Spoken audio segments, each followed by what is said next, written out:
Bonjour les frères et sœurs. Bonjour. Nous sommes tous bienvenus ce matin dans ce lieu. Amen. La grâce de Dieu envers nous, de pouvoir nous rassembler encore une fois et de pouvoir profiter de cette grâce de Dieu envers nous. Et aussi, nous voulons accueillir tous ceux qui sont en ligne, qui sont connectés, qui regardent ce programme. Et nous pensons que le Seigneur va aussi les visiter ce matin. Amen. Et que la grâce de Dieu va se manifester envers nous ce matin. Et je crois ce matin que nous avons dans notre cœur cette reconnaissance, mes frères et sœurs, d'être là, de pouvoir venir nous associer ensemble, de pouvoir venir louer notre Dieu ce matin, et pour tout ce qu'il a fait pour nous, non? Il a fait des merveilles pour nous, il nous a retirés de loin, il nous a délivrés, il nous a pardonnés.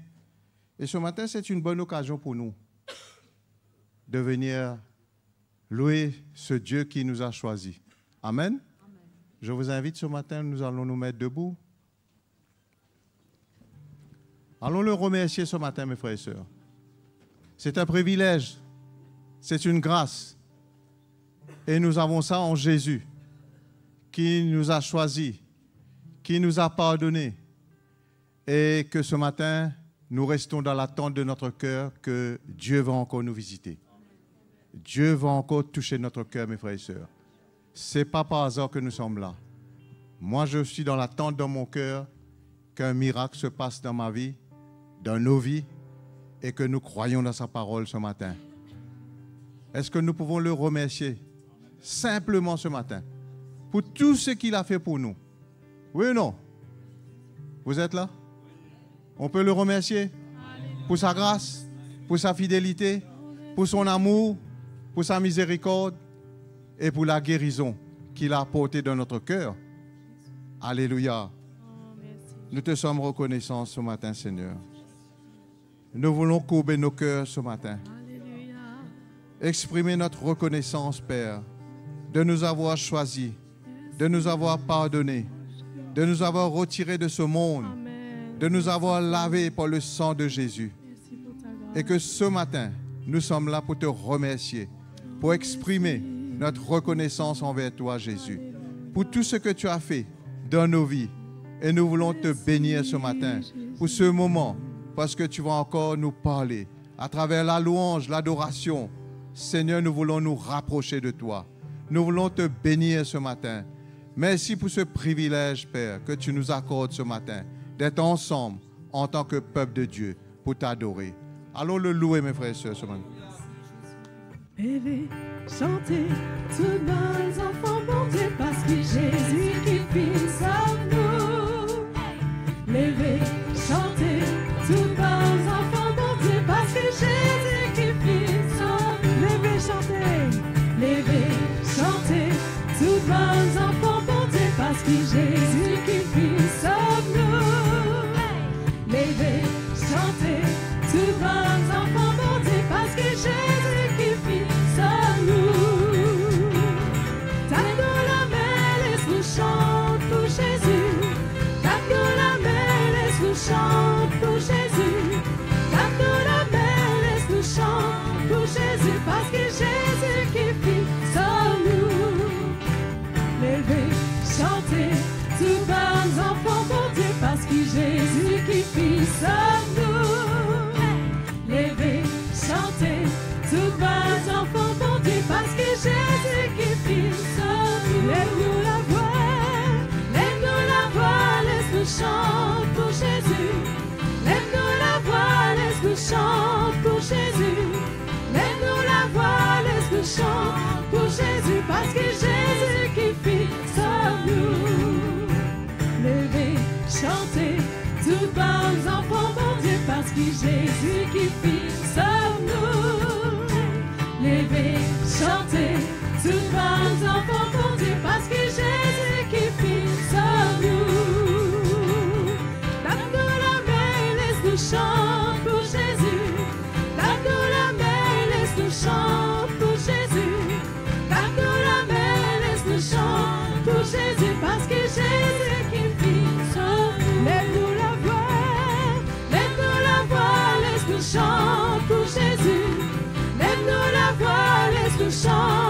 Jésus.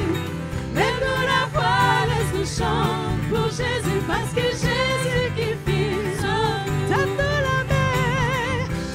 la main, laisse-nous chanter pour Jésus. Tape-nous la main, laisse-nous chanter pour Jésus. Tape-nous la main, laisse-nous chanter pour Jésus, parce que Jésus qui vit en nous. Parce que Jésus qui vit en nous. Parce que Jésus qui vit en nous. Alléluia. Alléluia. Alléluia. Alléluia. Alléluia. Je célébrerai. Alléluia.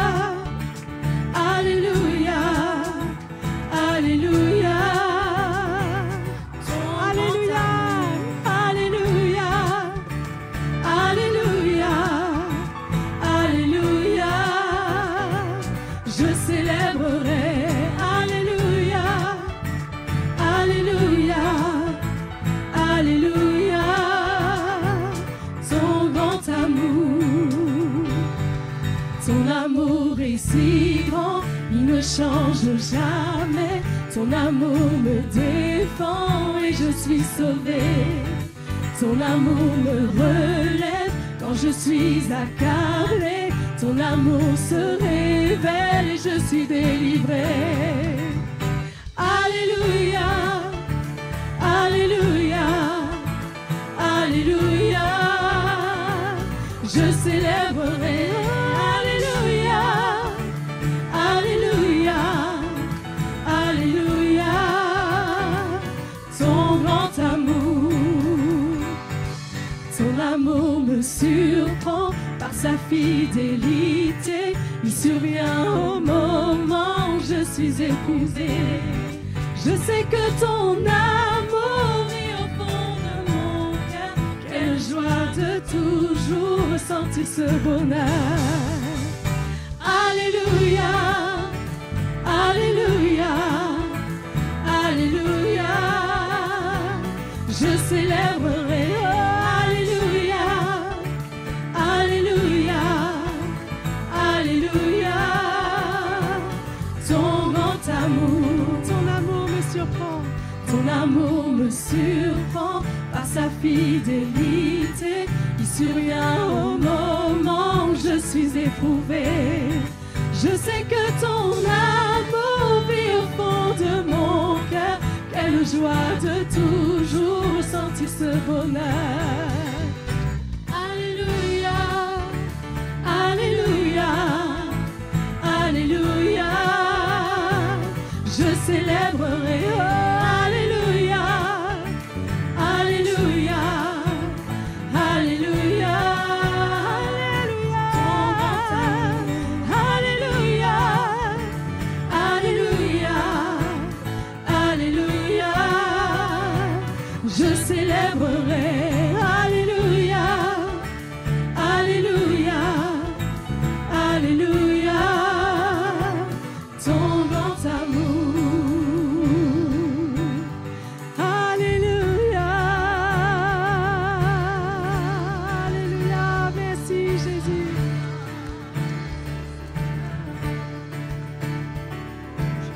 Je viens devant toi Seigneur. Aujourd'hui je ne désire qu'une seule chose, te dire merci. Alléluia. Te dire merci pour ce que tu m'as donné, pour tous les bienfaits que je ne vois pas. Te dire merci. Te dire merci avec nos louanges.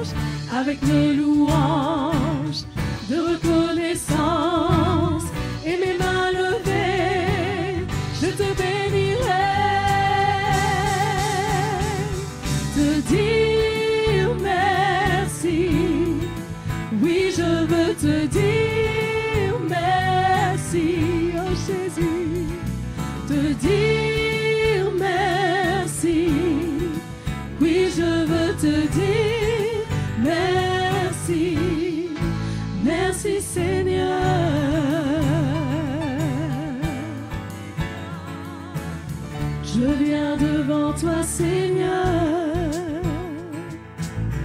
Aujourd'hui, je ne désire qu'une seule chose, te dire merci,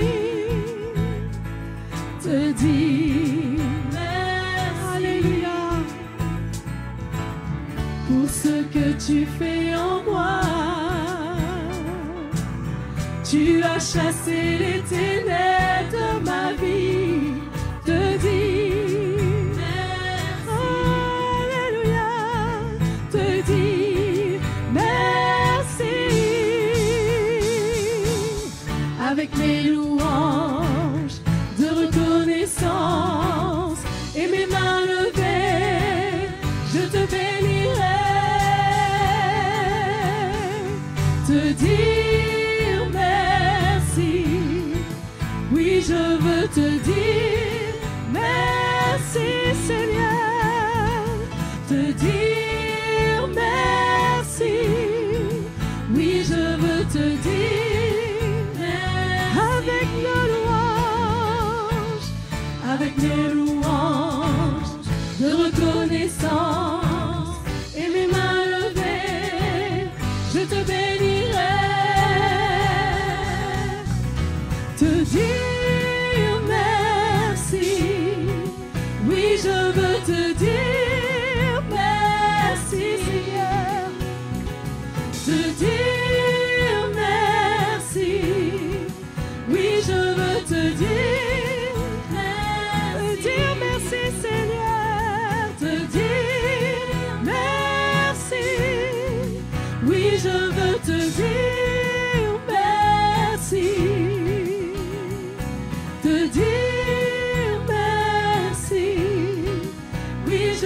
Te dire merci, merci Seigneur, merci Seigneur, merci Seigneur, merci Seigneur. Oh alléluia, merci Jésus. Merci pour ta grâce sur nos vies, Jésus. Tu es digne de nos louanges. Reçois notre reconnaissance, Jésus. Oh, alléluia.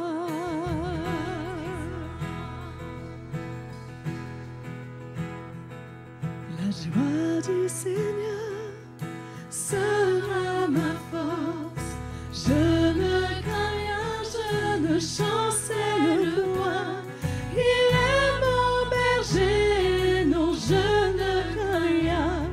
La joie du Seigneur est ma force. La joie du Seigneur, la joie du Seigneur, la joie du Seigneur est ma force. La joie du Seigneur. La joie du Seigneur, la joie du Seigneur est ma force. La joie du Seigneur sera ma force. Il me soutiendra chaque jour. Je suis entouré de grâce et d'amour. La joie du Seigneur, oui, elle est ma force. La joie du Seigneur, la joie du Seigneur, la joie du Seigneur est ma force. La joie du Seigneur, la joie du Seigneur, la joie du Seigneur est ma force.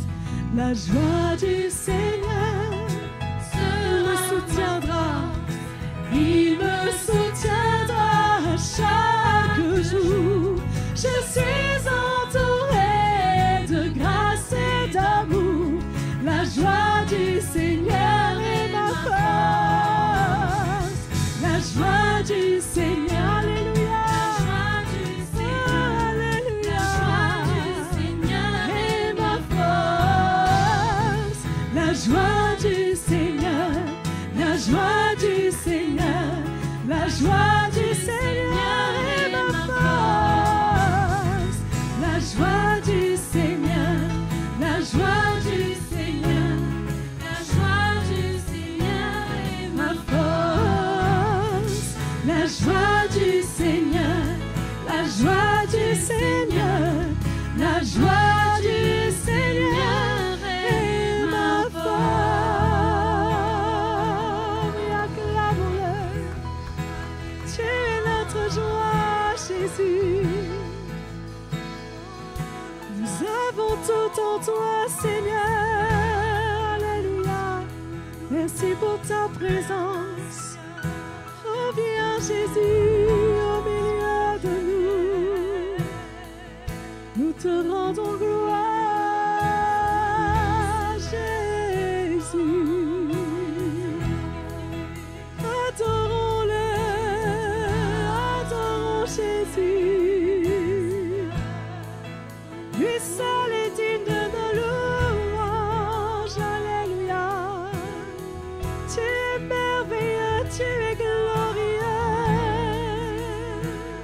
Sois béni, Seigneur. Alléluia.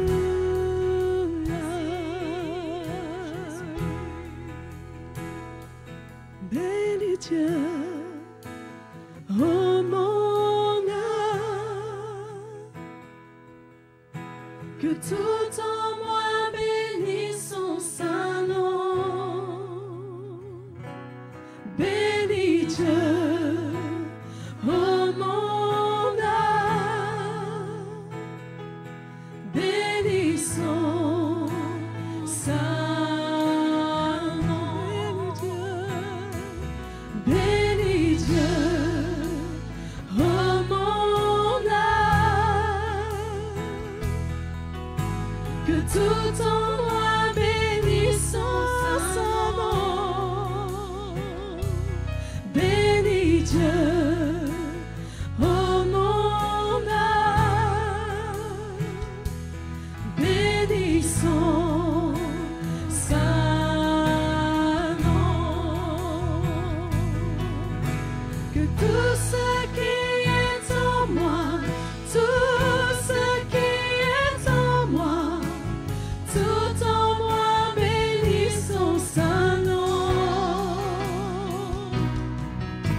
Que tout ce qui est en moi, tout ce qui est en moi, tout en moi bénisse son saint nom.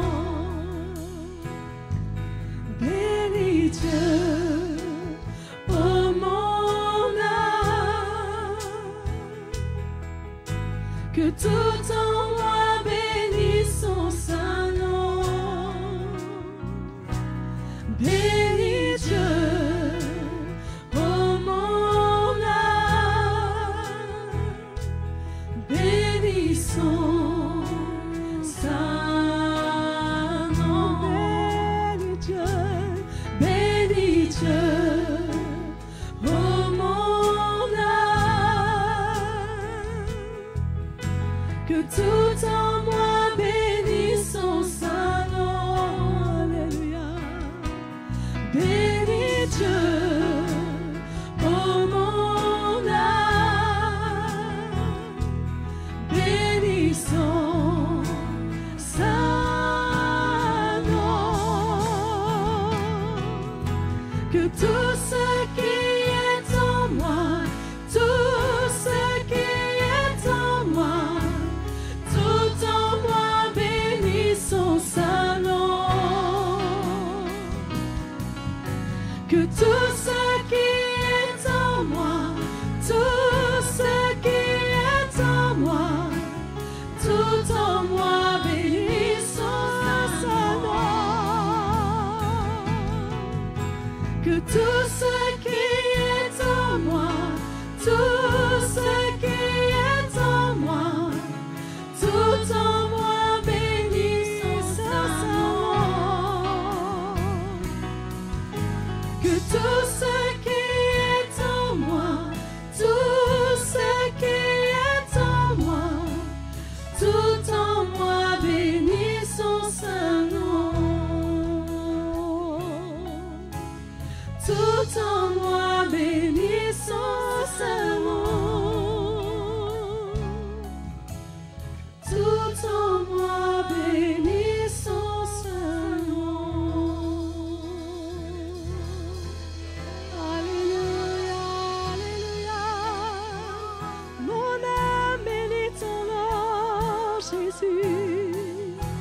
Toi, le roi des rois, Seigneur des seigneurs, tu règnes au-dessus de tout, Jésus. Tu es merveilleux. Alléluia, Alléluia. Parce qu'il vit, je n'ai rien à craindre. Mes lendemains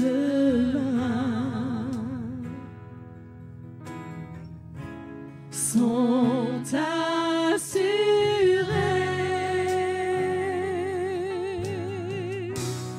entre ses mains.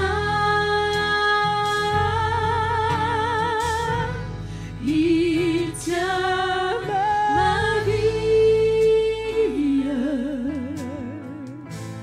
pour ce temps et l'éternité. Je sais qu'il vit. Alléluia. Parce qu'il vit, je n'ai rien à craindre. Je n'ai rien à craindre. Mes lendemains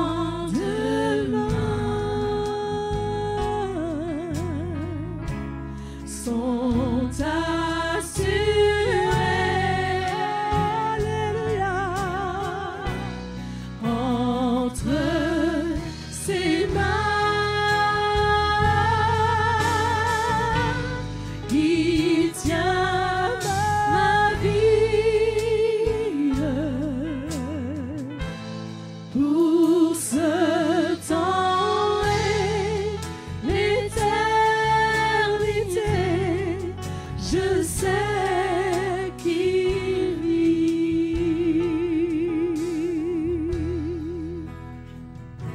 C'est toi qui règnes, c'est toi qui vis, c'est toi qui règnes dans mon cœur et à jamais. C'est toi qui règnes, c'est toi qui vis, c'est toi qui règnes dans mon cœur et à jamais. Jésus, tu règnes, Jésus, tu règnes,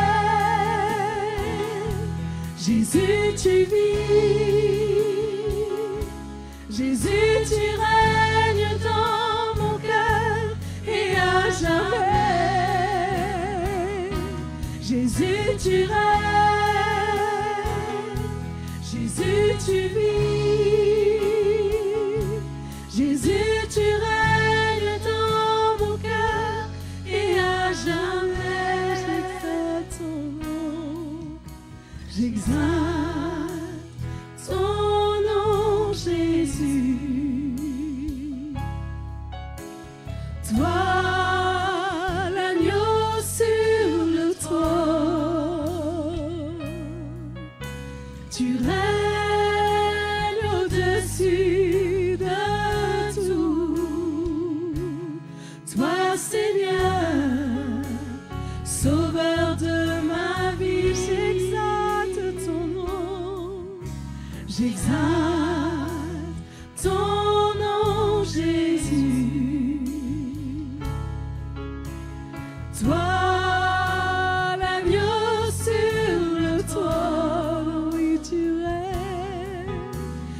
règnes au-dessus de tout. Toi, Seigneur, Sauveur de ma vie, c'est toi qui règnes, c'est toi qui règnes, Jésus, c'est toi qui vis, c'est toi qui règnes dans mon cœur et à jamais. C'est toi qui règnes, C'est toi qui vis, c'est toi qui règnes dans mon cœur. Chantons-le, Jésus, tu règnes, Jésus, tu règnes, Jésus, tu vis, oh, alléluia. Jésus, tu règnes dans mon cœur et à jamais. Jésus, tu règnes. Jésus, tu vis, Jésus, tu règnes dans mon cœur et à jamais, et à jamais, alléluia, à jamais, et à jamais, tu règnes, Jésus, oh, alléluia. Sur nos vies, Jésus, tu règnes à jamais. Oh, alléluia, alléluia. Merci, Jésus. Je rends gloire à ton nom. Seigneur, gloire à ton nom. Seigneur, car ton nom est grand et digne de louange.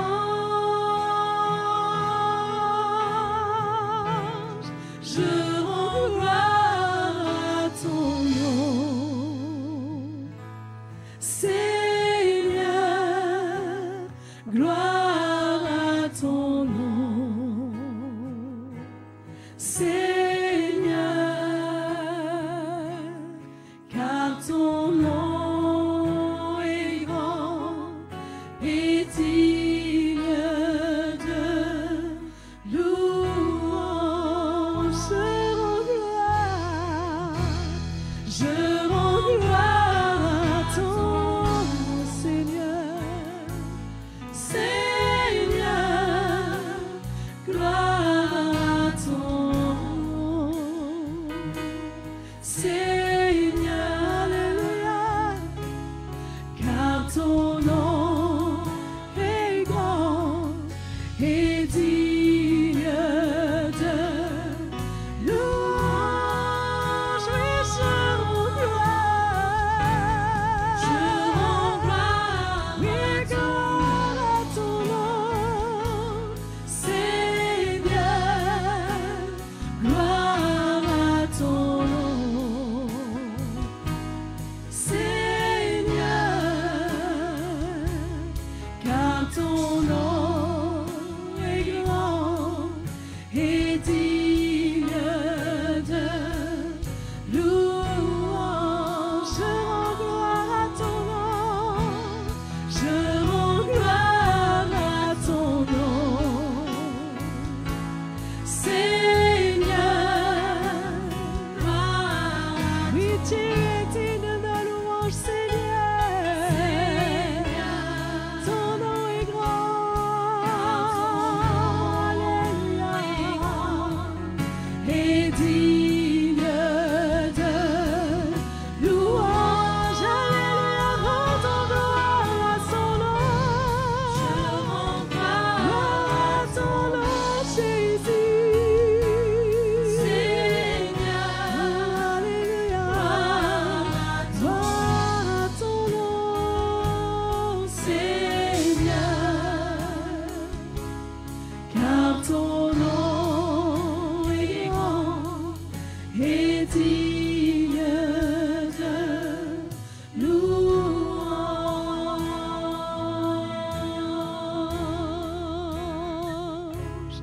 Car ton nom est grand et digne de louange.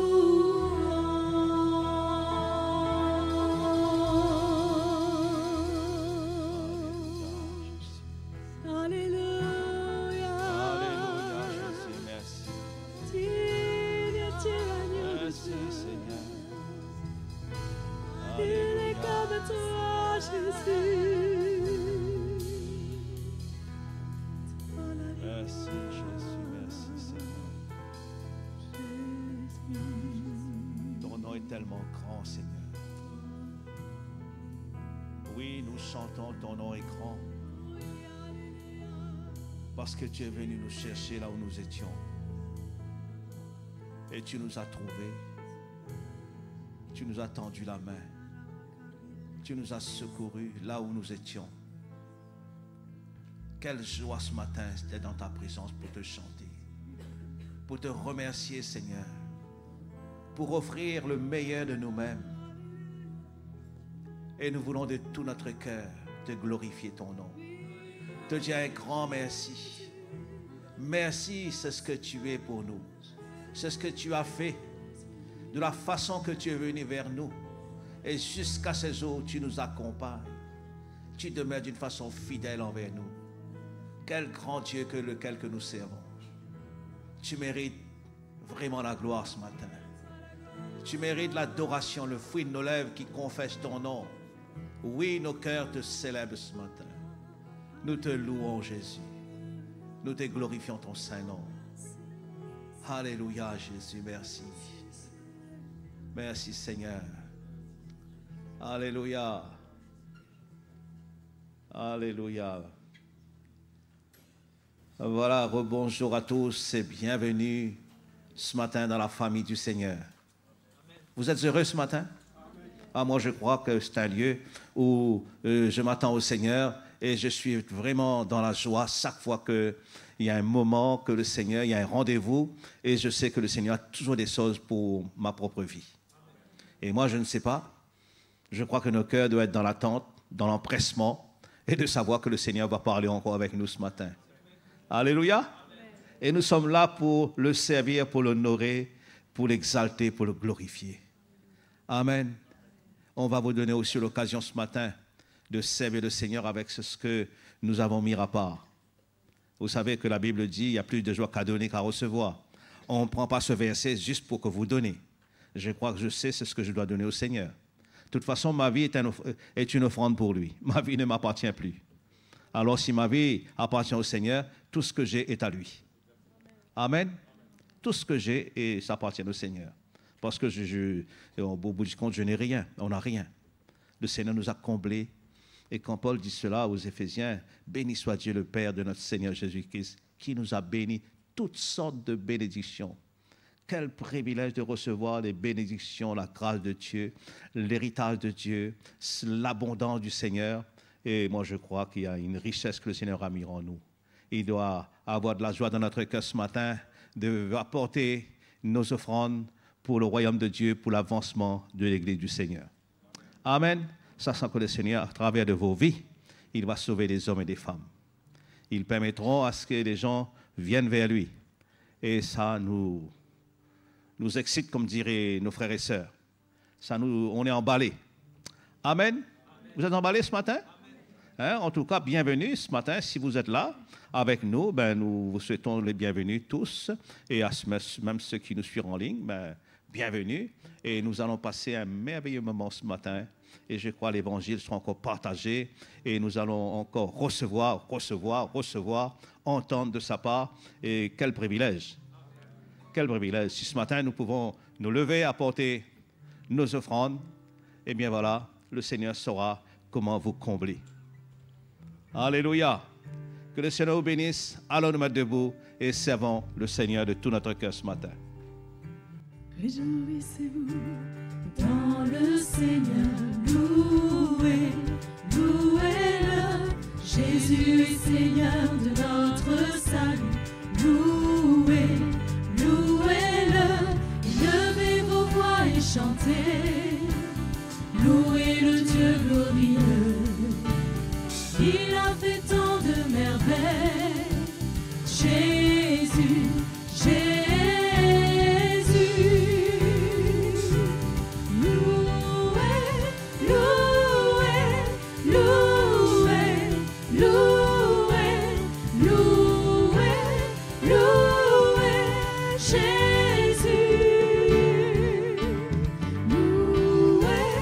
Louez,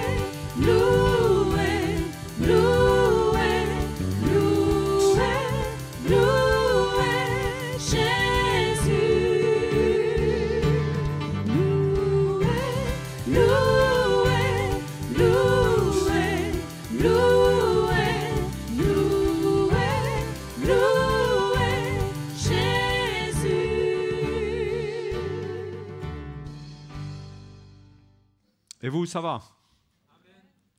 Hein? Êtes-vous sûr que ça va? Hein? Je vous accueille. Je ne sais pas s'il y a des nouveaux qui sont là au milieu de nous ce matin. On veut vous accueillir. Hein? Et que vous vous sentiez à l'aise, que vous vous sentiez là, au milieu de nous. Et que le Seigneur vous fasse du bien. Parce que Dieu a un plan caché pour chacun de nous. Un plan caché pour chacune de nos vies. Et ce plan est révélé par l'Évangile. C'est pourquoi la chose la plus importante pour notre vie, c'est la révélation de l'Évangile. Faute de révélation, dans l'Ancien Testament, les prophètes ont dit « Mon peuple périt ». Faute de révélation. C'est la lumière de la parole de Dieu qui amène la connaissance du salut, qui amène ce que Dieu ne révèle pas à tout le monde, mais ceux qui croient en lui, ceux qui se tournent vers lui, eh bien, il peut leur montrer ce qu'il a pour leur vie. Et ce n'est pas toujours ce qu'on attend. Hein? Ce que Dieu a pour nous. Et il y a toutes sortes de bouleversements qui arrivent dans notre vie lorsque nous voulons suivre le Seigneur, mais de bons bouleversements. Le Seigneur met de l'ordre. Hein?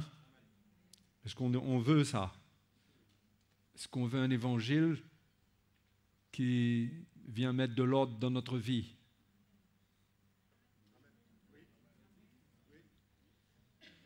Il faut qu'un peu plus de gens que ça soient d'accord, quoi. Parce que sinon, hein?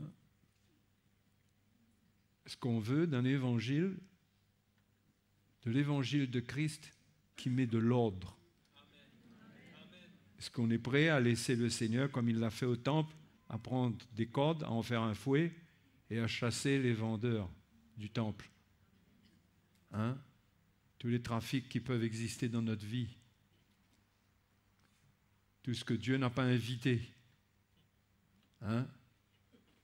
Qui est charnel. Donc, ce matin, j'aurais aimé vous encourager sur un point qui me paraît être important pour la fin des temps dans laquelle nous sommes et que Jésus relève, que Paul relève, et que à chaque fois que ce point est relevé et mentionné, c'est souvent dans le contexte de la fin des temps. Pas que, hein? Mais c'est quelque chose dont nous aurons vraiment besoin. Alors, par où on va commencer, mes frères et sœurs? Par où? Peut-être aller dans Colossiens,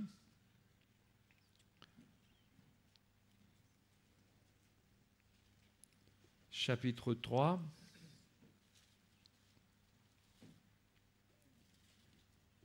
Verset 12.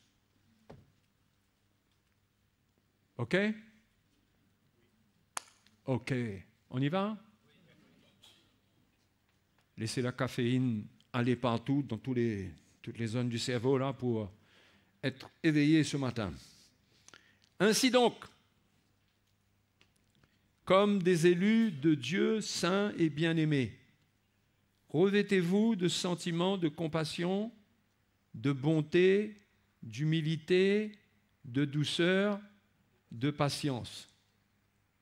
Supportez-vous les uns les autres, et si l'un a sujet de se plaindre de l'autre, pardonnez-vous réciproquement. De même que Christ vous a pardonné, pardonnez-vous aussi. Mais par-dessus toutes ces choses, revêtez-vous de l'amour. Parce que l'amour contient toutes ces choses qu'on a décrites avant. L'amour de Dieu. On ne parle pas de l'amour de l'homme. L'amour de l'homme n'a pas ces choses. L'amour de l'homme est très limité. Mais revêtez-vous de l'amour qui est le lien de la perfection. Ce qui veut dire que quand le Seigneur perfectionne son Église, il perfectionne nos vies, il est certain qu'il y a quelque chose qui va émerger de cette construction qui va devenir de plus en plus forte et évidente, c'est l'amour.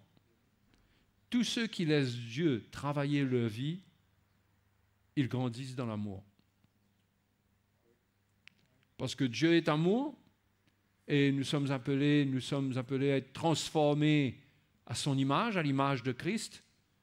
Si nous portons de plus en plus l'image de Christ de gloire en gloire, l'amour de Christ doit grandir en nous. C'est le lien de la perfection. Il faut tendre à ce qui est parfait. C'est ce que l'Épître aux Hébreux nous dit, tendez à ce qui est parfait, sans poser de nouveau le fondement de ceci et cela. Il dit, mais tendons à ce qui est parfait. Il faut rechercher la perfection. La perfection, comme je l'ai dit jeudi dernier, la perfection, elle est en Christ. La perfection que Dieu nous donne, elle est en Jésus-Christ. Ça ne vient pas de nous, c'est lui. Pierre dit, nous sommes devenus participants de Christ, ainsi que l'Épître aux Hébreux aussi. On est devenus participants de la nature divine. D'accord? Donc, on participe à la nature du Seigneur, à sa vie. Et un jour, nous revêtirons totalement sa vie, sa nature. Il n'y a rien que nous aurons produit dans la chair que Dieu va déterminer comme parfait, comme suffisant.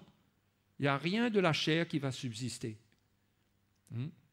Mais tout nous est donné par le Seigneur Jésus.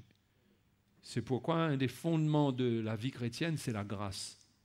La grâce, c'est le don gratuit de Dieu envers l'homme qui ne mérite rien. OK? Et Dieu lui fait ce cadeau. Donc, dans la grâce, il y a l'œuvre de Dieu dans notre vie. L'Évangile nous accompagne, nous instruit pour que nous puissions voir quelle est l'œuvre que Dieu veut faire dans notre vie.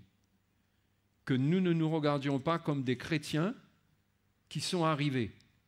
Ça, c'est de l'orgueil. Mais que nous ayons un cœur ouvert et qu'on puisse aspirer à l'œuvre de Dieu dans notre vie.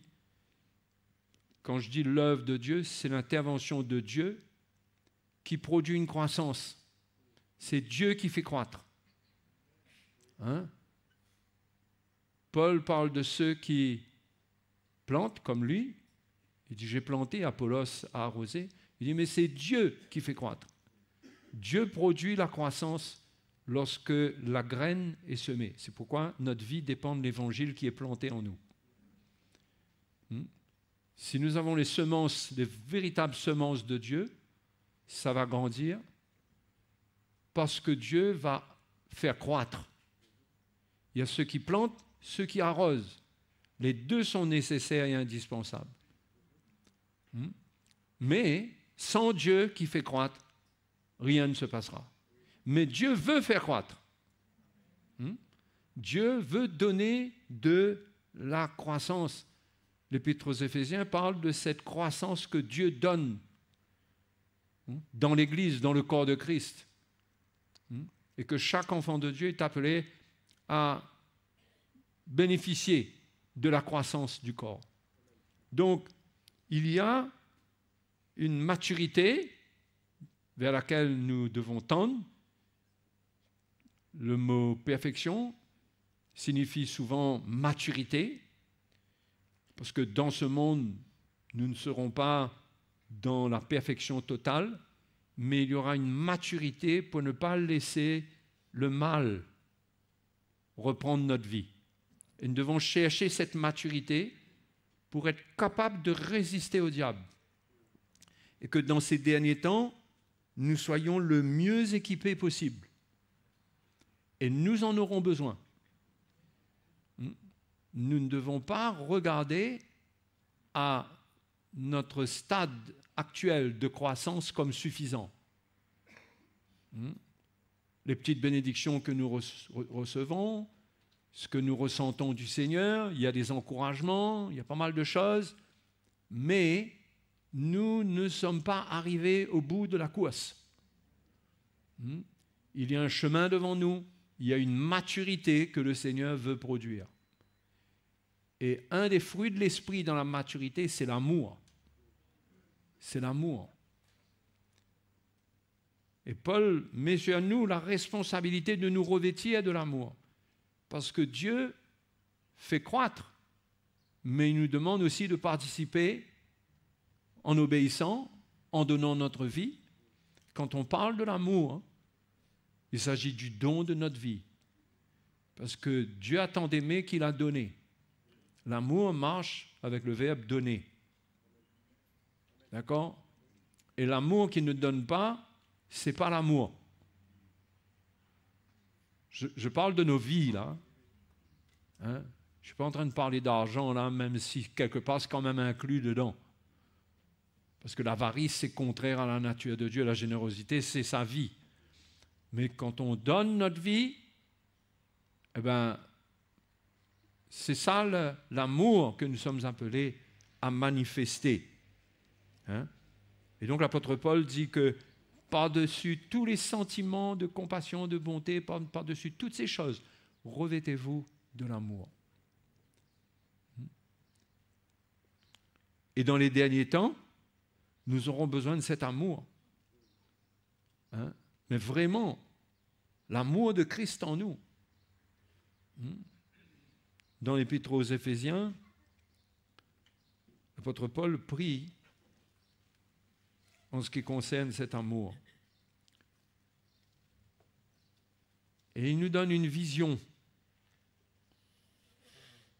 de ce que l'amour, de ce qu'est l'amour de Christ, comment ça doit nous animer, où est-ce que Dieu veut nous amener et peut nous amener. Donc Paul dit au verset 14, il prie à cause de cela, au chapitre 3, verset 14, « Je fléchis les genoux devant le Père, de qui toute famille dans les cieux et sur la terre tient son nom, afin qu'il vous donne, selon la richesse de sa gloire, d'être puissamment fortifié par son esprit dans l'homme intérieur, en sorte que Christ habite dans vos cœurs par la foi, étant enraciné et fondé dans l'amour. » Christ habite dans vos cœurs par la foi, étant enraciné et fondé dans l'amour. Donc, quand Jésus habite dans nos cœurs, quand il y a une croissance de Christ dans nos cœurs, nous nous enracinons et nous nous fondons dans l'amour. Et il dit que vous puissiez comprendre avec tous les saints quelle est la largeur, la longueur, la profondeur et la hauteur, et connaître l'amour de Christ, qui surpasse toute connaissance, en sorte que vous soyez remplis jusqu'à toute la plénitude de Dieu. Vous savez, on aurait tendance à vouloir être rempli de la connaissance elle-même. C'est-à-dire connaître la Bible, connaître la parole de Dieu. La connaître, être rempli de connaissances. Il n'y a pas de problème, mais le but, ce n'est pas la connaissance. Le but de connaître, c'est que l'amour de Dieu grandit dans notre cœur. Jusqu'à, Paul dit, en sorte que vous soyez remplis jusqu'à toute la plénitude de Dieu. L'amour de Christ qui surpasse toute connaissance. On veut connaître, on veut apprendre, mais quand l'amour grandit dans notre cœur, ça surpasse la connaissance. Hein? Ouais, imaginez un peu. Dans 1 Corinthiens chapitre 8, Paul dit, l'amour édifie, mais la connaissance enfle, ou la connaissance... Attendez, on va regarder. 2 Corinthiens 8. Il met en premier la connaissance. La connaissance, au chapitre 8, verset 1, il parle dans le contexte des viandes sacrifiées aux idoles, il dit « La connaissance enfle, mais l'amour édifie. » 1 Corinthiens. 1 Corinthiens chapitre 8. Je suis fidèle à moi-même, avec les références, je me trompe. Pour ce qui concerne les viandes sacrifiées aux idoles, nous savons que nous avons tous la connaissance. La connaissance enfle, mais l'amour édifie. Dans les attitudes à prendre concernant, et ce n'est pas mon sujet ce matin, les viandes sacrifiées aux idoles, est-ce qu'il faut manger, est-ce qu'il ne faut pas manger, dans quel contexte, etc., etc., etc. Paul dit que si on recherche l'amour, l'amour édifie. C'est l'amour qui nous donne, qui nous montre comment nous conduire. Si l'amour de Christ est dans notre cœur, nous devrions comprendre. Et il dit que la connaissance enfle, mais l'amour édifie. Plus on connaît, plus on a le danger, on est sous le danger de l'orgueil. Que la connaissance qu'on acquiert nous donne cette impression, ce sentiment que nous sommes quelqu'un. Que nous sommes quelqu'un. Que nous connaissons, que nous comprenons. Et là, il y a beaucoup de choses qui viennent avec ça. Les comparaisons, le jugement, l'esprit de supériorité. Et ça n'édifie pas ce genre de connaissance. Mais l'amour édifie. Si quelqu'un, au verset 2, croit savoir quelque chose, il n'a pas encore connu comme il faut connaître. Vous pouvez apprendre à avoir de la connaissance, mais si vous croyez au travers de la connaissance, savoir quelque chose, vous n'avez pas encore connu comme il faut connaître. Si quelqu'un s'appuie sur la connaissance et il s'arrête à la connaissance qu'il a, il n'a pas encore connu comme il faut connaître. C'est au travers de l'amour, c'est l'amour qui permet de mettre en pratique la connaissance de la bonne manière et qui amène la connaissance dans une autre dimension qui n'est pas intellectuelle, qui n'amène pas de jugement, mais qui permet de faire les choses avec assurance parce qu'on connaît notre Dieu, on connaît sa volonté. Mais c'est au travers de l'amour qu'on édifie. D'accord? Donc, jamais croire qu'on sait quelque chose. Il y a tellement de choses qu'on apprend, mais il y a une révélation plus profonde qui nous attend dans tout ce qu'on apprend. Il y a des choses qu'on apprend qu'on croit connaître. Aujourd'hui, on apprend des choses. Oui, c'est bon, on est en train d'apprendre, mais on n'a pas encore appris comme il faut connaître. On n'a pas encore connu comme il faut connaître parce qu'il y a encore beaucoup de choses à comprendre. Et Paul nous montre que c'est l'amour qui va nous permettre de comprendre. Parce que tout est dans l'amour de Dieu. C'est dans l'amour qu'on va comprendre. Il y a beaucoup de choses qu'on peut comprendre de la parole de Dieu à cause de l'amour. Pas l'amour seul dans le sens qu'on aime comme ça, mais l'amour crée en nous un état de cœur qui permet à la connaissance de Dieu de gagner du terrain d'une manière saine. Et ça nous permet de savoir comment nous conduire. Que ce n'est pas des lois, c'est le cœur du Seigneur en nous qui nous conduit. Donc, cet amour est important. Et concernant cet amour, au chapitre 3 et le verset 20, si on continue après avoir lu « rempli jusqu'à toute la plénitude de Dieu », bien sûr que c'est la plénitude de son amour. Verset 20 dit « Or, à celui qui peut faire, par la puissance qui agit en nous, infiniment au-delà de tout ce que nous demandons ou pensons. » À lui soit la gloire dans l'Église et en Jésus-Christ, dans toutes les générations, au siècle des siècles. Amen. À celui qui peut faire par la puissance qui agit en nous, infiniment au-delà de tout ce que nous demandons ou pensons. Ça parle de ceux qui prient parce qu'ils tendent à la perfection qui est dans l'amour. Et Dieu peut faire au-delà de ce qu'on demande. Dieu peut nous faire surmonter, supporter, aimer au-delà de ce qu'on demande ou on pense. Au-delà de ce qu'on y peut imaginer. L'amour de Dieu ça produit des miracles dans notre vie. L'amour de Dieu, ça a le pouvoir de nous faire vivre des miracles dans notre cœur, dans nos relations, le lien de la perfection. Mais il faut que cet amour grandisse. Et Paul dit, à celui qui peut faire par la puissance qui agit en nous. Il faut que la puissance de Dieu œuvre en nous pour que nous puissions manifester cet amour-là. Donc, tout ce qu'on croit aujourd'hui insurmontable, incapable de vivre, incapable de supporter aujourd'hui, parce qu'on voit nos limites, quand Dieu nous fortifie dans l'homme intérieur, c'est-à-dire que quand il œuvre en nous, il peut faire au-delà des limites que nous ressentons. Là où nous ressentons, nous, que l'amour s'arrête. L'amour est dans le doute et dans des réserves. Parce qu'on connaît trop l'autre. On connaît trop l'autre. Cet amour-là ôte les barrières. Et nous donne un état de cœur qui est extraordinaire.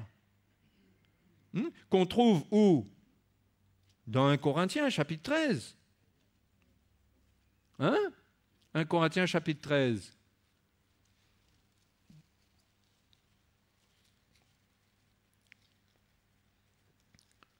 Paul parle de l'amour et il élève l'amour au-dessus de la foi, au-dessus de tout. Verset 13, chapitre 13, verset 1. « Quand je parlerai les langues des hommes et des anges, si je n'ai pas l'amour, je suis un airain qui résonne ou une cymbale qui retentit. » Voyez ? Quand j'aurai le don de prophétie, la science de tous les mystères et toute la connaissance, quand j'aurai même toute la foi jusqu'à transporter des montagnes, si je n'ai pas l'amour, je ne suis rien. Vous savez, Paul n'est pas en train de tacler Jésus, là, parce que Jésus a parlé d'avoir la foi pour transporter les montagnes. Il n'est pas en train de dire ce que le Seigneur a dit, là, ça c'est rien. Mais il met les choses en ordre dans le plan du Seigneur. La foi peut transporter des montagnes. Mais sans l'amour, si j'ai cette foi-là, Paul dit, je ne suis rien. Et quand je distribuerai tous mes biens pour la nourriture des pauvres, quand je livrerai même mon corps pour être brûlé, si je n'ai pas l'amour, cela ne me sert à rien. Ça paraît pas, on dirait que c'est l'amour quand même. Il faut l'amour pour brûler son corps pour quelqu'un, etc. Mais pourtant, il dit que sans l'amour, cela ne me sert à rien. Il parle donc bien de l'amour de Dieu. Il y a des gens qui peuvent faire des actes, mais sans l'amour de Dieu. Et ça ne sert à rien. L'amour est patient, il est plein de bonté. L'amour n'est point envieux. L'amour ne se vante point, il ne s'enfle point d'orgueil. Regardez tous les fruits qui poussent avec l'amour. Il ne fait rien de malhonnête, il ne cherche point son intérêt, il ne s'irrite point, il ne soupçonne point le mal, il ne se réjouit point de l'injustice, mais il se réjouit de la vérité. Il excuse tout, il croit tout, il espère tout, il supporte tout.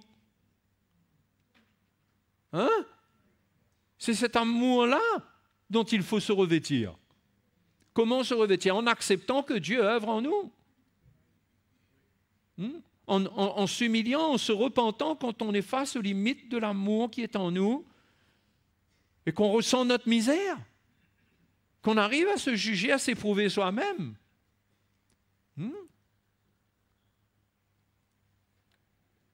L'amour excuse tout, croit tout, espère tout, supporte tout. Et dans ces derniers temps-là, on a besoin de cet amour-là parce qu'il y a beaucoup de choses qui vont se passer. Il y a beaucoup de choses qui vont se passer.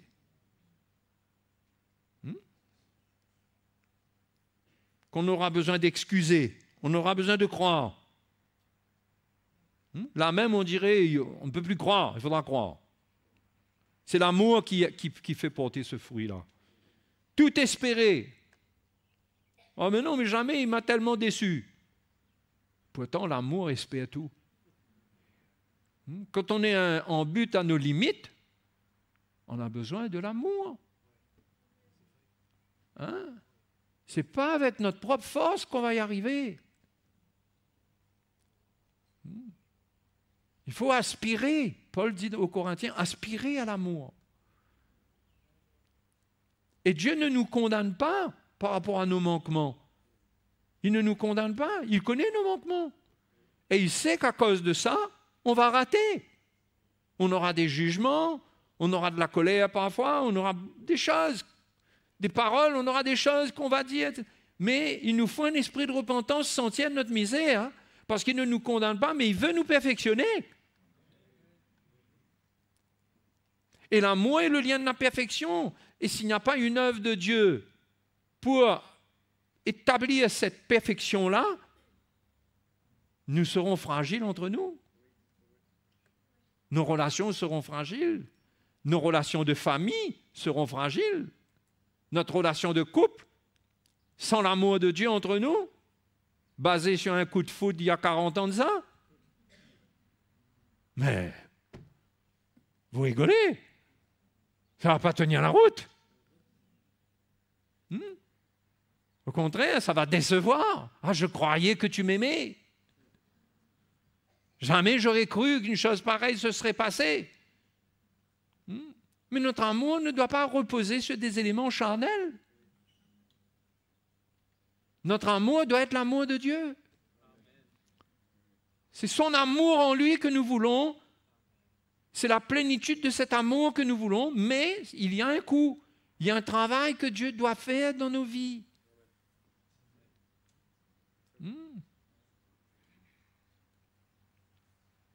Et on aura besoin, parce qu'on va être dans des temps difficiles.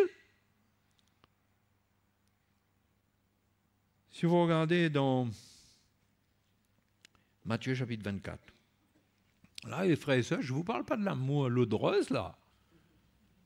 Hein, je ne parle pas d'affinité entre nous, on s'aime basé sur des affinités, je l'aime bien parce que lui, il est comme ci, il me comprend, on s'entend bien. Ce n'est pas de ça qu'il s'agit. L'amour de Christ, c'est l'amour de Christ, c'est l'amour qui fait qu'il est fidèle, il ne nous abandonne pas. Lui-même, il croit tout, il supporte tout, il excuse tout. C'est cet amour-là qui doit nous animer. Verset 8, tout cela ne sera que le commencement des douleurs. Alors on vous livrera au tourment et l'on vous fera mourir. Et vous serez haïs de toutes les nations à cause de mon nom. Alors aussi, plusieurs succomberont et ils se trahiront, se haïront les uns les autres. Hein? Ça, c'est l'atmosphère qui va grandir à la fin des temps. Au milieu des hommes, là où la vérité ne triomphe pas, là où la chair reste vivante. Trahison, c'est quoi? C'est vouloir sauver sa peau. Non? C'est pourquoi on trahit. Quand on est acculé, on est poussé dans le coin. Et qu'on ne veut pas souffrir. On finit par trahir. On finit par dire des choses qu'il ne faut pas pour s'en sortir. On risque de se retrouver comme ça. Qu'est-ce qui nous donnera la victoire? C'est l'amour. L'amour dans notre cœur. L'amour nous fera accepter ce qui doit nous arriver à cause de la vérité. Sinon, nous allons passer notre temps à répondre à tout ce qui se passe. Si quelqu'un mal parle sur nous, il faudra qu'on lui réponde. Est-ce que les chrétiens, les églises sont appelées à répondre au monde pour le mal qu'ils nous font? Non, la réponse de l'église devrait être la prière, prier pour ceux qui vous maltraitent. Il faut de l'amour pour prier pour quelqu'un qui vous maltraite.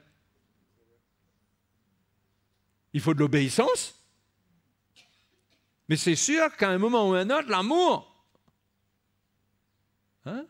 l'amour devra prendre le relais de notre faiblesse. Parce que sans cet amour-là, on roule dans le rouge. On sait qu'on va tomber en panne. Il faut cet amour-là. Et le Seigneur veut nous équiper. Et il dit de nous revêtir de cet amour.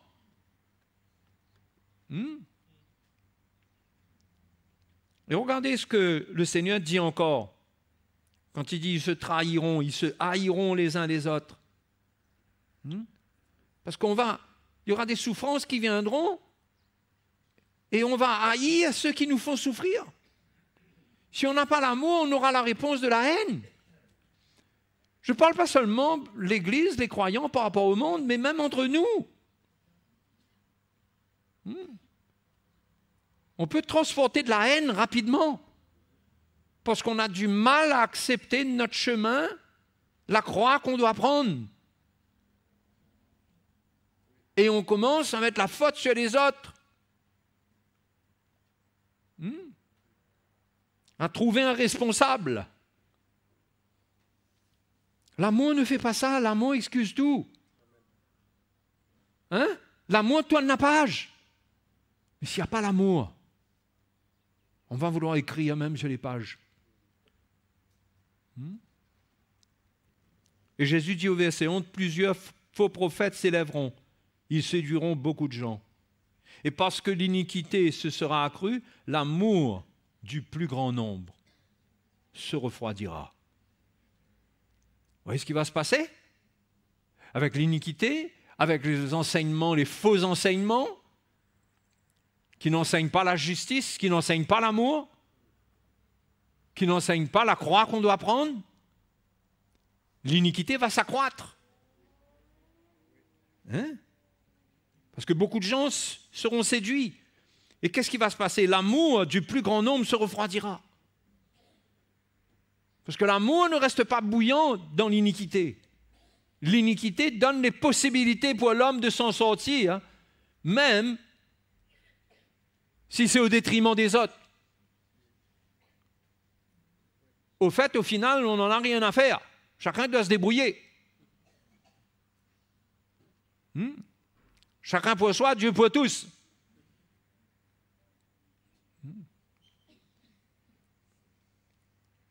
Donc, parce que l'iniquité se sera accrue, l'amour du plus grand nombre se refroidira. Donc, si on ne veut pas que l'amour se refroidisse, si on veut avoir l'amour, si on aspire à l'amour, on doit maintenir la vérité pour que l'iniquité ne trouve pas de place au milieu de nous. Mais celui qui persévérera jusqu'à la fin, sera sauvé. Vous réalisez tout ce que le Seigneur dit ensemble là? Mais celui qui persévérera, il dit, l'amour du plus grand nombre se refroidira. Ce qui veut dire que par l'amour qui refroidit, il y a beaucoup qui vont abandonner la foi. Ça sera trop. C'est pourquoi Jésus dit, mais celui qui persévérera jusqu'à la fin sera sauvé. Il persévérera dans quoi? Dans la justice, dans l'amour. Il gardera sa vie, il gardera son cœur. Il n'aura pas de haine contre personne. Il comprendra que tout ce qui se passe là, c'est le diable qui est à l'œuvre. Il va pardonner. S'il n'y a pas l'amour, si l'iniquité refroidit l'amour, quelle réponse on va donner? Une réponse charnelle. On va parler, on va juger, on va condamner. Et on va gâter notre cœur. Et ça va porter atteinte à notre foi. Parce que notre foi repose sur l'amour de Dieu qui a été révélé pour nous. Notre foi repose sur l'amour de Dieu qui est répandu par le Saint-Esprit dans nos cœurs. Nous avons cru et nous avons pour preuve que notre foi est vraie parce que l'amour de Dieu habite en nous. L'amour est une force que nous devons rechercher. Ne pas nous contenter d'être des chrétiens qui sont d'accord avec l'Évangile dans une certaine mesure, mais nous n'entrons pas dans la profondeur de l'Évangile. Nous ne sommes pas enracinés, fondés dans la foi et dans l'amour. Il faut être enraciné, fondé dedans. Parfois, on ne réalise pas, les frères et sœurs, la profondeur des choses. On ne réalise pas.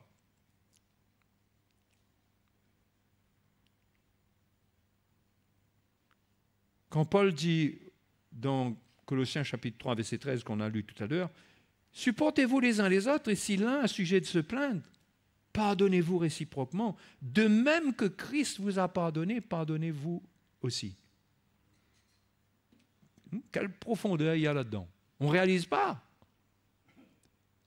On croit que le pardon, quelqu'un demande pardon et vous dites, bah, ok, bah, je te pardonne. Le pardon de Christ, ce n'est pas ça. Si on n'est pas enraciné dans l'amour, on relâche une espèce de pardon qui sera très fragile et qui sera peut-être remis en question dans les heures qui suivent au pardon qu'on a relâché. Parce qu'on va encore apprendre quelque chose qui va nous rappeler, qui va nous faire remettre en question notre pardon. Mais le pardon de Christ, mes frères et sœurs, le pardon de Dieu envers nous, c'est le pardon que nous sommes appelés à porter les uns envers les autres. C'est un pardon qui met de côté l'offense, qui n'impute pas l'offense. C'est un pardon qui est pur, qui est profond, qui est puissant. Quand le Seigneur nous pardonne, il oublie nos offenses, il efface nos transgressions. Il efface. Hein? Extraordinaire. Il nous innocente. Quand Dieu vous pardonne, vous devenez innocent. Et tout le monde pourra donner les preuves que ce que vous avez dit et ce que vous avez fait. Mais le pardon de Dieu fait que vous êtes innocent de tout ce que vous avez fait. Hein? Être innocent de tout ce qu'on a fait. Devant Dieu. Arriver à oublier, être innocent. Et ça va plus loin encore que ça. Quand Dieu nous pardonne, il nous justifie, il nous donne sa justice. Non seulement il nous innocente, mais il nous donne sa justice à lui. Qui peut aller se battre contre la justice de Dieu? C'est sa justice qui est manifestée. Nous devenons, Paul dit, la justice de Dieu en Jésus-Christ. On ne peut pas se battre contre ça. Ça, c'est le pardon que le Seigneur nous donne. Ce n'est pas un truc léger. Hein? Ce n'est pas un petit pardon. Ok, je te pardonne, mais j'espère que tu ne vas pas recommencer. On espère tous que celui à qui on pardonne ne va pas recommencer. Mais il ne faut surtout pas baser notre pardon là-dessus. Hein? Ça, c'est déjà acheter du bois dans lequel il y a des mythes. Construit avec des bois remplis de mythes, caria. Le pardon doit être pur, doit être absolu, doit être définitif. Comme cela est de la part du Seigneur. On doit finir. Donc, quand quelqu'un devient la justice de Dieu, maintenant, je le regarde comme juste. Maintenant, moi-même, j'ai un regard nouveau sur lui. Il a été pardonné. Hein? Mais si vous n'avez pas l'amour, c'est pourquoi Paul dit après cela, revêtez-vous de l'amour qui est le lien de la perfection. Parce que l'amour de Christ permet un pardon qui nous amène dans cette dimension-là. Ce n'est pas un pardon léger.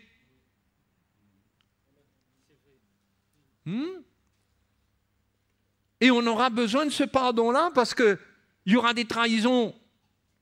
Ça ne va pas être une fois, vous avez des trahisons, une fois, deux fois, quand quelqu'un commence à trahir, là. Mais pourtant, il faudra pardonner même. Qu'est-ce qui peut faire vivre ça? C'est l'amour de Christ en nous. Impossible humainement de vivre cela. OK? Donc, il ne faut pas venir là et dire là, la barre est trop haute. Mais ça fait longtemps que la barre est trop haute. Elle n'est pas trop haute, on ne peut pas la sauter. Donc, ce n'est pas un argument, il faut oublier, il faut tirer ça de notre bouche. D'accord? Le point, c'est est-ce qu'on a la foi? Est-ce qu'on croit que nous sommes devenus participants de Christ et que lui, le Seigneur, il peut nous donner ce cœur, cet amour, pour en finir avec. Et les frères et les sœurs, nous sommes testés. Quand nous croyons que nous avons tout pardonné, nous croisons quelqu'un, nous pouvons croiser quelqu'un, et la manière dont on se tient, la manière qu'on parle, ça révèle que notre pardon là, est très léger. Ça expose encore quelque chose. Et comment l'amour de Dieu doit s'enraciner dans nos cœurs? Le chrétien doit chercher ça. Quand vous jugez trop vite, c'est quoi ça? C'est le manque d'amour, c'est parce que tu ne crois pas. Pourquoi quelqu'un juge quelqu'un d'autre? C'est le manque d'amour. Même si on donne les bonnes raisons, on a l'impression qu'on a fait une bonne analyse et tout, ouais, mais c'est comme ça, et on juge. C'est le manque d'amour qui amène à juger. Mais oui. Non, mais je vous dis à vous comme à moi. Moi je suis comme vous, hein, je ne suis pas dans la perfection. Hein. Mais il faut prendre conscience qu'il y a un chemin que nous avons besoin de continuer, de croissance vers la maturité, pour que cet amour-là gagne nos cœurs. Pour que demain, s'il y a de la persécution contre nous, on arrive à se réunir ici et à prier pour ceux qui nous persécutent, ceux qui nous maltraitent. Que s'il y a un article qui sort comme ça sur nous, on n'a pas un article comme ça après. Mais si on a un article, c'est le pardon, c'est l'amour. C'est la grâce. Vous comprenez? C'est ça qui devrait nous animer. Et dans notre vie de tous les jours, c'est là qu'on est vaincu souvent. On peut être vaincu. Dans les situations, à cause du manque d'amour, ce qui arrive entre nous. Et on peut se dire, je suis déçu parce que je pensais qu'il y avait l'amour. Mais tu es déçu de toi-même. Parce que le premier qui n'a pas l'amour, c'est toi-même quand tu parles comme ça. Parce que l'amour pardonne, l'amour excuse tout. Pourquoi tu n'arrives pas à pardonner les problèmes, les offenses et pourquoi tu n'arrives pas à pardonner? Et tu reproches que ce que tu ressens, c'est que ça manque d'amour. Mais le premier à manquer d'amour, c'est toi-même. Vous comprenez? Moi, je vous dis, avec l'évangile, là, on ne va pas sortir comme ça, hein? Avec nos petites excuses, nos petits prétextes, nos petits raisonnements, qu'on dirait que nous, là, oui, on a quelque chose à dire, on peut dire quelque chose. Ah, parce que nous, là, on est sortis du lot. Mais mon frère, on est tous faits de la même pâte. Hein? Il faut de la grâce dans le cœur et de l'amour pour ne pas juger, pour ne pas condamner, pour prier. Non? Et qu'on vive avec cet amour-là. Sinon, nos yeux vont être charnels, nos yeux vont voir ce qu'il ne faut pas voir. Nos yeux vont voir ce qu'il ne faut pas voir. Notre mémoire va retenir ce qu'il faut effacer. Hein? Ce qu'il faut effacer, là, notre mémoire va retenir ça. La mémoire de la chair. C'est elle qui nous fatigue. Quand on garde en mémoire dans la chair de la mémoire, et dans la mémoire de la chair, des choses mauvaises. C'est un poison. C'est un poison. On n'est pas en paix. On ne garde pas la paix. On en veut. On exige. On trouve ci, on trouve ça. Hein? Mais l'amour n'attend rien des autres, l'amour se donne. L'amour cherche le moyen de donner. Et quand on donne, il grandit. On se revêt de cet amour. Et on trouve une stabilité, une maturité. Parce qu'on a compris. On a compris que le fondement de ma vie, ce n'est pas les autres. C'est moi-même. J'ai besoin d'aimer mon prochain comme moi-même. Hein? Nos frères et sœurs, il faut aspirer à cet amour-là. Et dans ce qui arrive, il faut s'exercer à la piété. S'exercer à la piété, c'est dur. Quelque chose vient d'arriver, c'est dur de pardonner, c'est dur de faire face et tout. Mais on s'exerce à la piété, on se dit non, Jésus, il veut que j'arrive à faire face et que je pardonne et que je clarifie les choses, je m'exerce à la piété. Je reste dans un chemin qui est droit. Hein?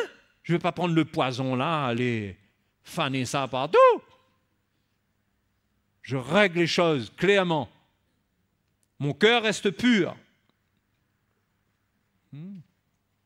En fait, Paul dit à Timothée, le but du commandement concernant le fait de ne pas ouvrir la porte à toutes sortes de fausses doctrines.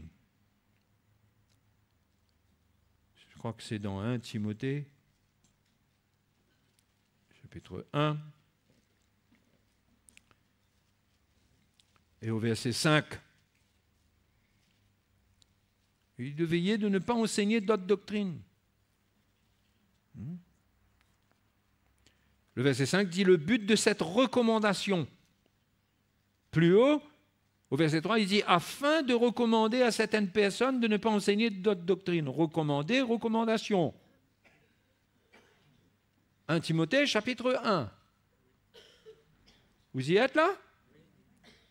Et au verset 5, il dit le but de cette recommandation. On ne réalise pas comment d'autres doctrines, de fausses doctrines, peuvent affecter notre vie. Mais il dit le but de cette recommandation, c'est quoi? C'est un amour. Voilà. Parce qu'on cherche l'amour. C'est un amour venant d'un cœur pur. Bah oui. Venant d'un cœur pur. Un cœur qui n'a rien contre personne, c'est ce qu'on cherche. On veut cet amour-là en nous. D'un cœur pur, d'une bonne conscience et d'une foi sincère. Quelques-uns s'étant détournés de ces choses se sont égarés dans de vains discours. Ils veulent être docteurs de la loi et ils ne comprennent ni ce qu'ils disent ni ce qu'ils affirment. Finalement, sans cela, vous devenez quelqu'un qui causait beaucoup de la Bible, mais vous n'avez pas encore compris. C'est quoi la substance de la parole de Dieu? Qu'est-ce que Dieu veut vous faire vivre? Et on s'égare dans toutes sortes de discours et toutes sortes d'explications. Mais où est l'amour?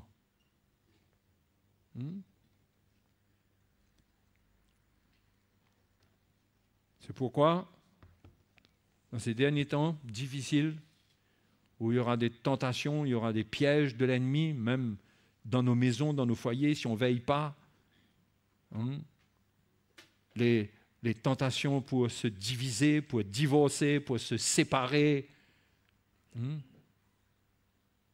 Ça va venir au travers de certaines circonstances. On ne va pas s'entendre à propos de ceci, de cela, des enfants, de l'héritage. Enfin, je ne sais pas, moi.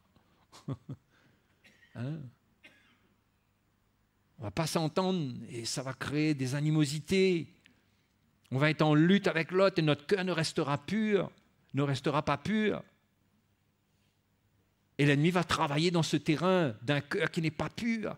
Et l'iniquité qui est dans le monde va venir nous visiter, nous prendre. Et on va commencer à aborder une phase d'apostasie, où on s'éloigne de la foi. Ensuite, c'est normal que ça vienne comme ça, parce que ceux qui se tiennent dans la vérité, ils vont me parler dans la vérité. Mais je ne vais pas les aimer, donc je vais de moins en moins aimer l'Église qui est le centre de la vérité. Donc je vais finir par quitter l'Église. Vous comprenez comment ça marche? Parce qu'à la base, je n'accepte pas l'œuvre de Dieu dans ma vie. Et je manque d'amour. Et je ne recherche pas l'amour. Je veux de la connaissance, mais je ne recherche pas l'amour. Il faut rechercher l'amour. Exerce-toi à la piété. Entraîne-toi. Il y a des choses qui arrivent. Il y a des pensées qui viennent. Il y a une tentation à prendre une position par rapport au fait qu'on est un petit peu blessé, mais on lutte contre ça. On cherche le Seigneur. On garde un cœur pur. On pardonne. On demande au Seigneur sa grâce. On est participant de Christ. On ne se laisse pas vaincre par le mal, mais on surmonte le mal en faisant ce qui est bien. Romains chapitre 12, à la fin du verset, vers le verset 28 ou je ne sais pas trop quoi. S'il y a le verset 28, c'est à la fin du chapitre 12, vous trouverez cela. On surmonte le mal. On ne se laisse pas vaincre. On ne se laisse pas aller à parler, à dire, à commenter. Mais on s'examine pour savoir si on est dans la foi et si on est dans l'amour. Qu'est-ce qui nous anime? Est-ce qu'on a perdu l'Évangile? Christ ne vit pas en nous? Et c'est comme ça qu'on tient ferme, on résiste au diable. Et on cherche le Seigneur pour que son amour grandisse dans nos cœurs, parce qu'on a besoin de cet amour. On a besoin de cette force qui est en lui. Et il sait que ça nous manque. Il sait, il veut nous équiper. Amen. Donc, n'attendez pas les épreuves insurmontables pour vous équiper. Exercez-vous dès maintenant. N'attendez pas le grand raid pour mettre vos baskets. N'attendez pas. Exercez-vous. Exercez-vous avec les difficultés présentes, avec tout ce qui arrive, avec votre voisin qui vous fait la tête, avec les situations, votre collègue, ceci, cela, les frères et les sœurs. Exercez-vous à la piété pour que votre cœur soit remué, reste tendre, meuble. Et que l'amour sort dedans. Le but du commandement, c'est un amour venant d'un cœur pur. L'amour doit parler. Sinon, qu'est-ce qu'il va parler? Des malédictions, des paroles de jugement, des paroles d'imprécation. On va dire à notre prochain ces 4 vérités. Quelles 4 vérités? Ces 4 mensonges, oui. Quelle vérité? Que chacun de vous parle selon la vérité. Oui, on parle selon la vérité, dans l'amour. Paul dit dans Éphésiens 4 que l'Église s'édifie dans l'amour en professant la vérité dans l'amour. Dans l'amour, pas dans l'agacement, pas parce qu'on juge, pas parce qu'on croit que parce qu'on est en train de parler, on est meilleur que l'autre. Personne n'est meilleur. Mais recherchons l'amour. Et une bonne manière aussi, je termine, pour se revêtir de l'amour, c'est servir. C'est servir, toujours s'humilier pour servir. Vous savez, notre vie spirituelle, c'est comme un corps spirituel. Je dis bien, c'est comme. D'accord? Il y a des membres. Un corps, ça a des membres. Ça doit travailler. Ça doit grandir. Donc, les membres de ma vie spirituelle doivent travailler. Ma main doit se tendre vers les autres. Je dois être en exercice. Mais si j'attends tout, je suis là. Mais j'aurai des petits bras comme ça. Il faut développer, il faut servir. Et pendant qu'on a de la force de donner les membres de notre corps, faisons-le. Parce que je peux vous dire qu'il y a un moment où on est quand même un peu fatigué, on est un peu limité. Mais malgré tout, je vais vous dire quelque chose. Si vous êtes une personne âgée et vous avez encore de l'énergie, vous avez une grande grâce. Servez le Seigneur. Servez-le. Et tous doivent servir le Seigneur d'une manière ou d'une autre. OK? On peut arrêter là et prier. Et vous-même, ce matin, vous êtes là. Si vous entendez l'Évangile, je crois qu'il y a de quoi ce matin, sans que le pasteur il se soit mis en colère.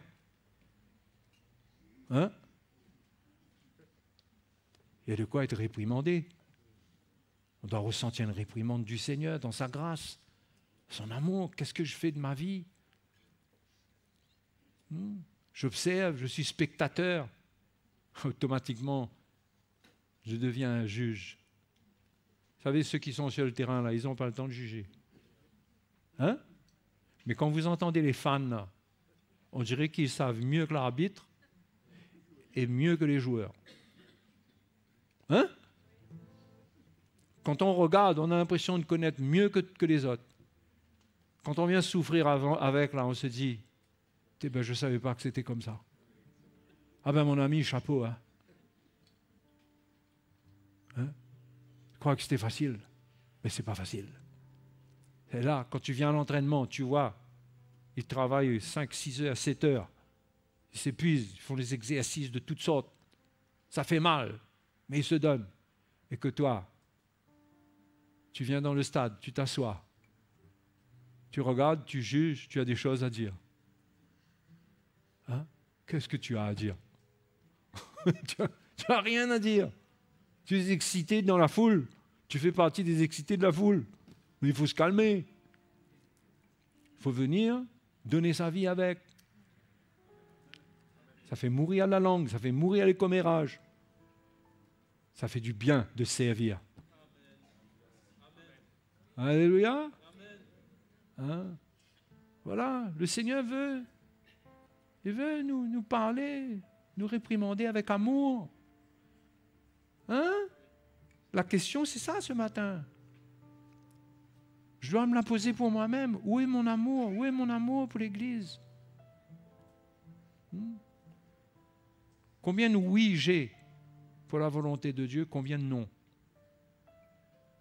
Combien de non que je déguise en prétexte, mais qui sont des non? Je dis non à Jésus. Combien? Misérable que je suis. Je suis misérable. Hein? J'arrive pas à lever le petit doigt, mais j'arrive à ouvrir ma grande bouche. Misérable que je suis. Ouais, il faut se repentir, sentir sa misère et dire Seigneur, relève-moi. Relève-moi. Allez, allons nous mettre debout. Allons prier. Moi, je ne suis pas en train de prêcher contre personne. Hein? Je nous encourage, nous tous. Chacun doit savoir où il est, qu'est-ce qu'il veut, qu'est-ce qu'il cherche de Dieu. Il y a tellement de buts qui ont été fixés devant les chrétiens qui n'ont rien à voir avec ce que l'Évangile présente. Rien. Rien, cet évangile de bien-être là. On veut être bien.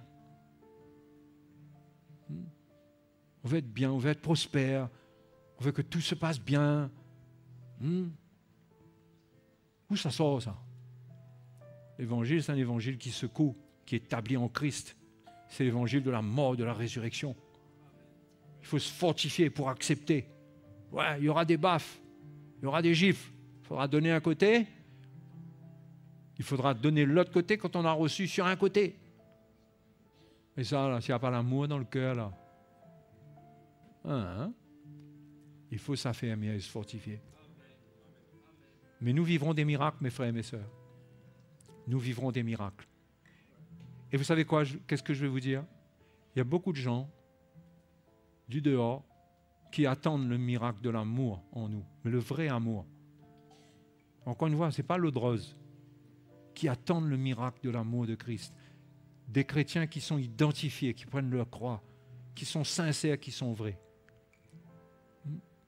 Et ça va les aider à vivre une restauration, à retrouver confiance, si on peut parler comme ça. Ça va les relever. Les frères, voyons nous-mêmes où nous en sommes. Et ce matin, tenons-nous devant le Seigneur. Il est là pour nous. Alléluia. Merci Seigneur. Nous te remercions Seigneur. Tu es merveilleux. Tu es merveilleux ce que tu es. Seigneur, nous ne faisons que commencer à sonder ce que tu es et ce que tu as pour nous. Et nous te remercions pour ta fidélité, pour ta patience. Merci Seigneur. Merci que ce matin, tu es à l'œuvre dans nos cœurs, tu nous parles, tu veux nous réveiller. Tu veux nous réveiller. Tu veux nous préparer, nous revêtir de ton amour. Nous ne faisons pas confiance en la chair, Seigneur. Nous n'avons pas confiance en nous-mêmes. Nous savons que nous pouvons changer. Nous pouvons changer de décision. Nous avons des infidélités. Mais Seigneur, que ton amour nous garde. Que ton amour nous garde. Merci Seigneur. Merci pour ta grâce. Merci, tu es bon. Alléluia, Jésus est bon, les frères et sœurs. Il est bon, il ne nous condamne pas. Mais il veut nous montrer exactement, révéler sa parole. Qu'est-ce qu'il veut pour nous? Alléluia, allons adorer le Seigneur.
Célébrons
Merci Seigneur.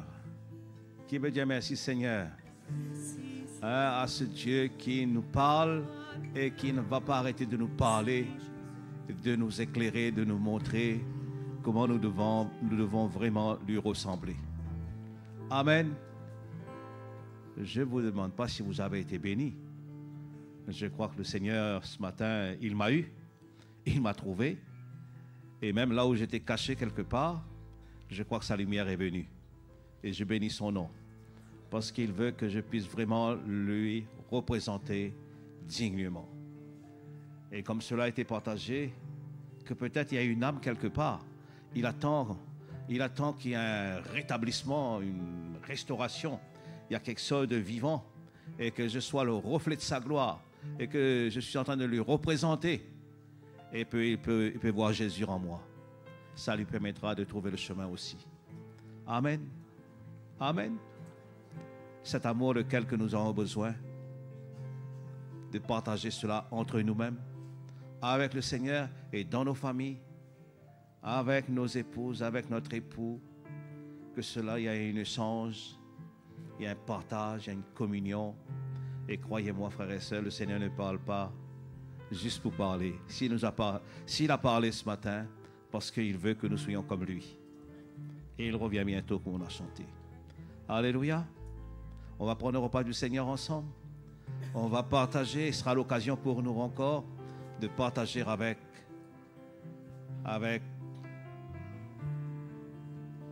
votre épouse, l'époux. Échanger, partager. Frères et sœurs, prenons cela au sérieux. Et je crois que on est entre les mains du Seigneur. Le Seigneur est en train de nous former, de nous modeler et laisser le caractère de Dieu d'être formé en nous. Alléluia. Amen, pas amen. Allons prendre le repas du Seigneur ensemble. Que les frères portent cela et vous attendez qu'on puisse avoir tous le petit morceau de pain et la petite coupe et qu'ensemble, on va participer et glorifier le Seigneur. Alléluia. L'amour de Dieu n'a vraiment pas de fin. Ses compassions ne sont pas à leur terme. Elles sont nouvelles chaque matin, nouvelles chaque matin. Grande est ta fidélité, Seigneur. Grande est ta fidélité.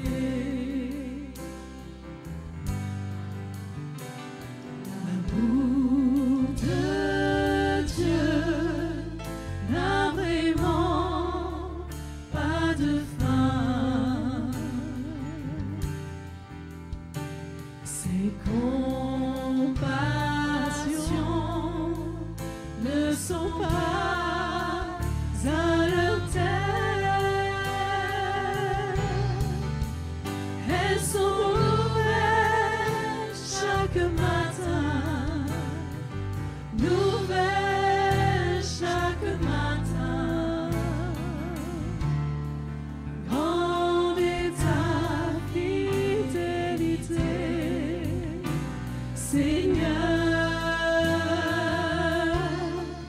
Grande est ta fidélité. Elles sont nouvelles. Elles sont nouvelles chaque matin, nouvelles chaque matin. Grande est ta fidélité, Seigneur. Grande est ta fidélité.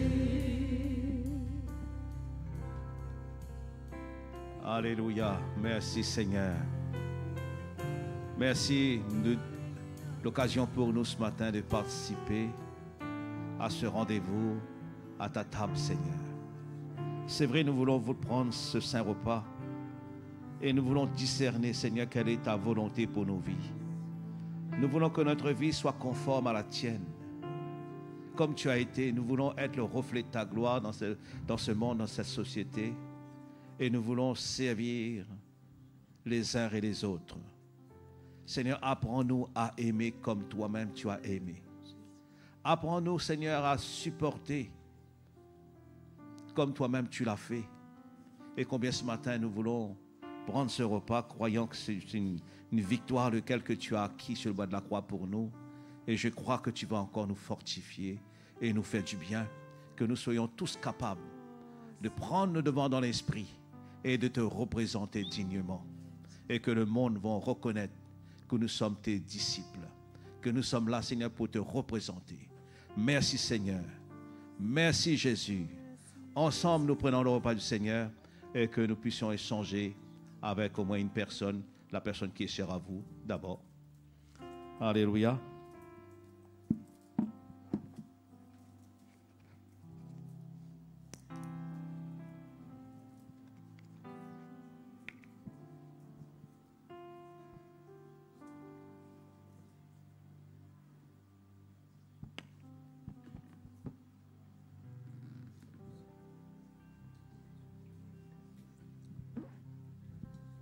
Alléluia. Bien voilà, mes frères et sœurs, notre réunion touche à sa fin. Si vous avez besoin de nous, nous sommes là à votre disposition. Et comme on dit souvent, si vous ne connaissez pas le Seigneur, n'hésitez pas. On aurait aimé aussi prier avec vous si c'est votre cas. Vous voulez donner votre vie au Seigneur Jésus. En tout cas, rentrez bien chez vous, que le Seigneur vous garde. Et on espère que le Seigneur va nous bénir dans les jours qui suivent. Alléluia, bon retour chez vous. Je n'oublie aucun de tes bienfaits. À chaque fois que j'y pense, mon cœur est rempli de paroles pour te louer. De paroles pour te louer.